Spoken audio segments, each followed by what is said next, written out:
Grounded is an interesting game to say the least. You wake up in an unfamiliar place only to find you are very, very small. The world is threatening, scary, yet full of potential. Grounded places you as a miniature teenager in the backyard of an everyday home with the initial objective of survival. You see, despite this setting that very heavily resembles the movie titled Honey, I Shrunk the Kids, this wonderful world of Grounded is anything but a small offering. Grounded is a game that took me totally by surprise. If I had to describe it simply, I would say it has all the wonders of a survival game like Subnautica, but you get to enjoy the whole thing co-op with your friends.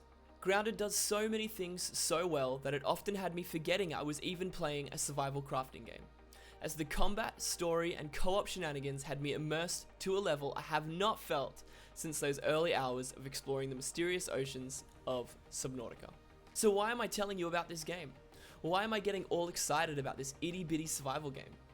Well, ladies and gents, I'm here to tell you that I believe Grounded not only has a fantastic offering from Obsidian Entertainment, but I also think that it's one of the best games to be released in the last decade. Full stop.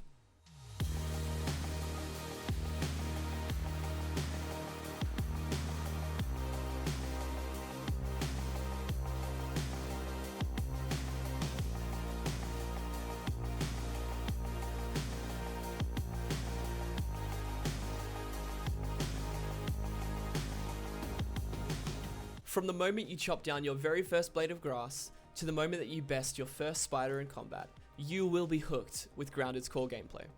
Grounded is one of the few survival games that has managed to make me lose track of time while doing something menial like farming resources to build or upgrade my base. Grounded does something fairly uncommon in these kinds of survival games. Instead of spending hours upon hours cutting down the same trees or breaking the same rocks trying to find absurd amounts of one specific resource, Grounded rather chooses to focus on exploration-based progression.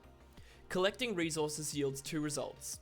One, you get your shiny new material that can be used to craft things.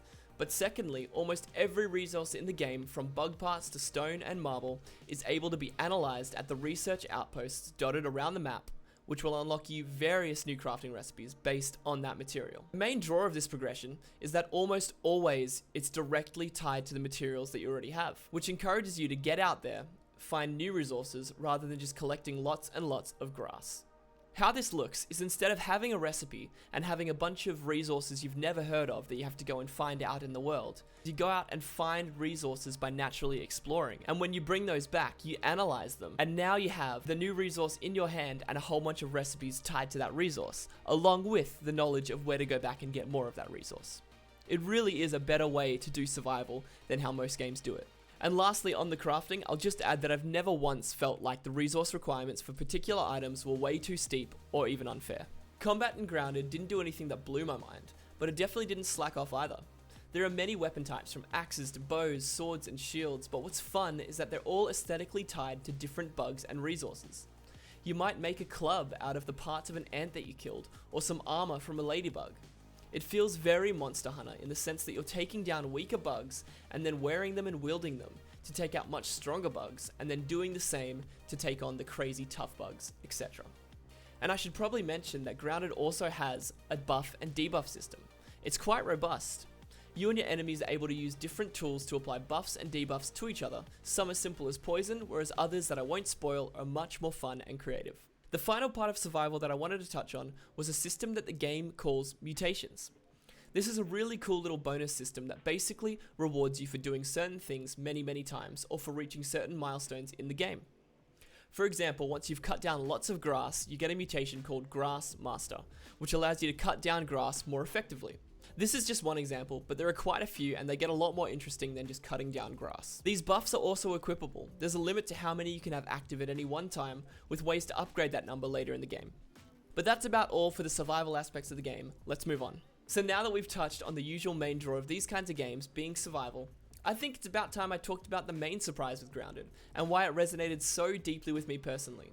And that's the story. This is going to be quite a brief section due to wanting to avoid any spoilers, but I would love to still touch on it. The story of Grounded manages to do something that I never thought I'd experience again. I'll never forget the time I first played Subnautica, and how I was just going about doing my survival crafting, avoiding sea monsters, making new upgrades, and then boom, A radio transmission telling me to go and explore this new place. What came next was the beginning of what I would describe as a hidden story. A story that is impactful, integral, yet completely optional.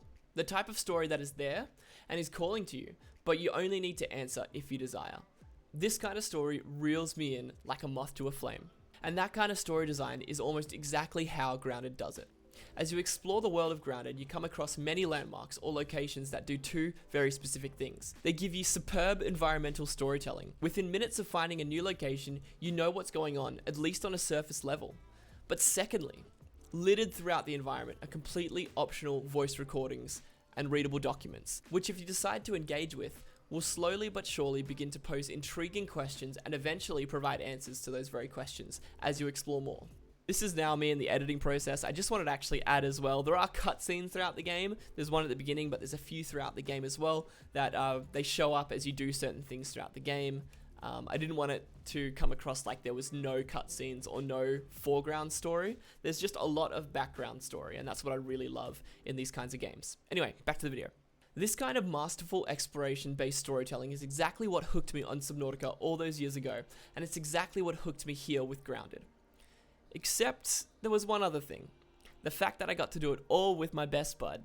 This is the part I'm super excited about. I cannot applaud Obsidian Entertainment enough for making the choice to create Grounded from the ground up, no pun intended, as a co-op experience. The only reason I know Grounded exists today is because me and my buddy Haze Chaos, his Twitch will be linked in the description along with mine, we were browsing through the Xbox Game Pass while hanging out online one day, and we just stumbled upon Grounded. Little did we know we were in for one insane ride together.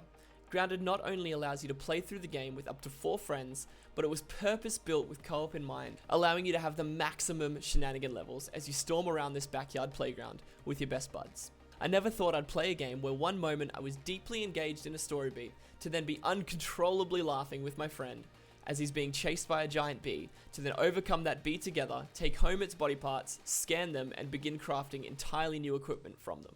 I thought I'd just interject here and tell a little story about the recent stream we did when we played Grounded, me and my buddy Haze Chaos together. It was good fun, and we had this moment where we were in quite a high level area where there's lots of big scary bugs running around, and we were both quite low health, and so we're running for our lives, and we're like, we gotta get out of here. We're somewhat split up, and I turn a corner, there's spiders. I turn a corner, there's another enemy. I turn a corner, there's another one. They've all got these glowing red eyes, which is what the enemies do when they're chasing you.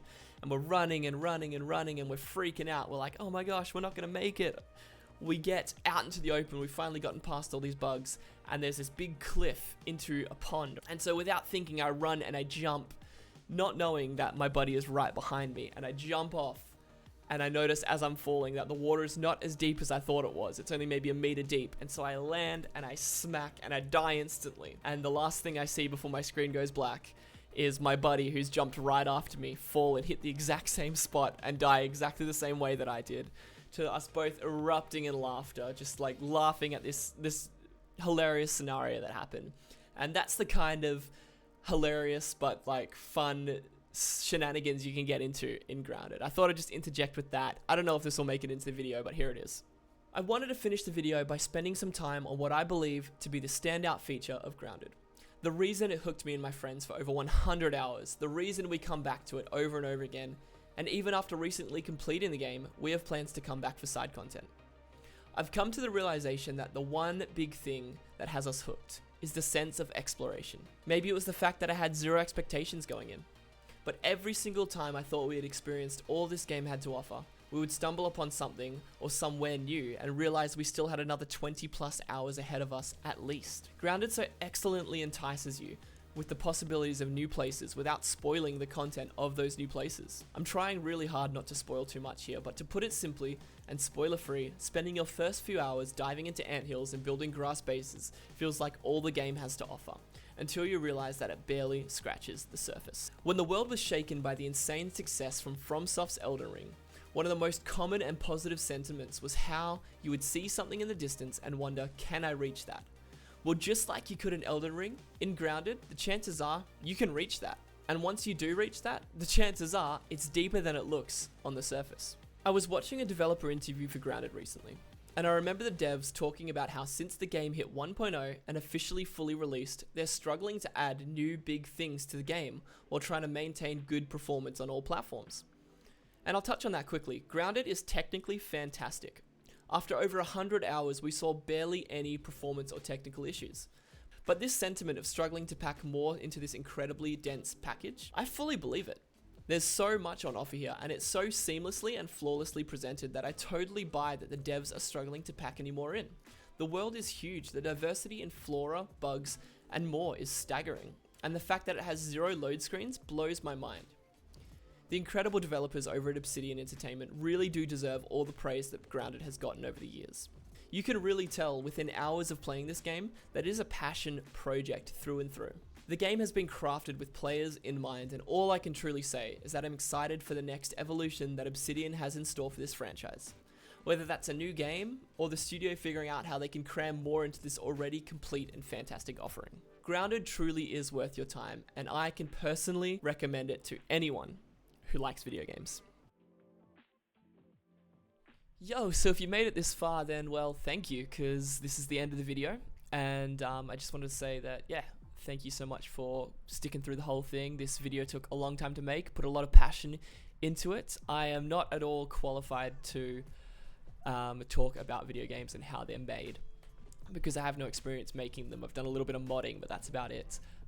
But I am passionate about it, and so here I am talking about them anyway. And so thank you for sticking through and listening. If you liked the video, maybe leave it a like. If you like this kind of content, then this is something I want to keep doing, so if you could subscribe, that would be awesome.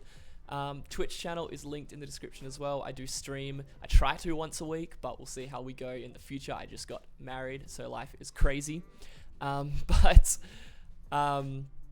thank you so much for coming down here. Thank you so much for hanging out. Tell me all about your favorite games in the comments below, and I'm sure I will see you very soon. Cheers.